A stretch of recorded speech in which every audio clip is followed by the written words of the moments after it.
Mening ismim Hasanov Akbar Asadoğlu.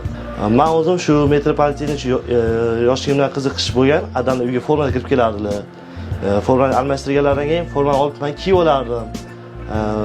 Men keyin multfilm bo'ladi-ku, yelkalarimdan osilib tursa ham shu formani kiyib yordam yoqqa yuraverardim. Uyda chopib, qiziqib, mana shu formani kiyib, o'zim ishga ketayotgan tayyorgarchilik ko'rgan xuddi odamlarga o'xshab. Dam olishim kerak deb xuddi mashinist hayot qanaqa bo'lsa, shu mashinist hayoti bilan birgalikda nafas olib yashayardik shu. Bilasizmi, oldin qanday metroga tushsak, boshqacha kayfiyat, boshqacha hissiyot, tuyg'u, o'sha metro tushganda faqat odamlarni qidirardim. Odamlar bilan odamlar poyezd hadisa o'sha odamlarni kabinaning orqasida turib olib, xuddi o'sha odamlar birga harakatlanayotgandek harakat his tuyg'um bo'lardi menda. Shu ot o'rnini toy bosadi degan maqsadim bo'lardi. Xudo xohlasa shu kasbga erishaman, shu kasbga egasi bo'laman deb tinimsiz ishlardim. Yo'nalishda ishlayotgan paytimizda yoki uydan forma kiyib chiqayotganda odamlar faxrlab qaraylar. O'zim ham shu forma kiyishim bilan bo'lgan ko'zim birinchi kelgan ishim o'sha payt yoshida o'zim kiygan, o'zim katta bo'lgan formamni shu kiyib, anaqa qilib, haligacha o'zim ko'z oldimdan ketmaydi.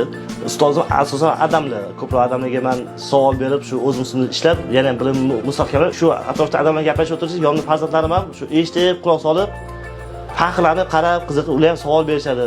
Nima haqida gaplashyapsiz? Nima deyiladi u? Misol uchun, o'sha poyezdda vaqtida yurishiga nima sabab degan oddiy shu savollar ham farzandlar juda ham qiziq bo'ladi bu narsa.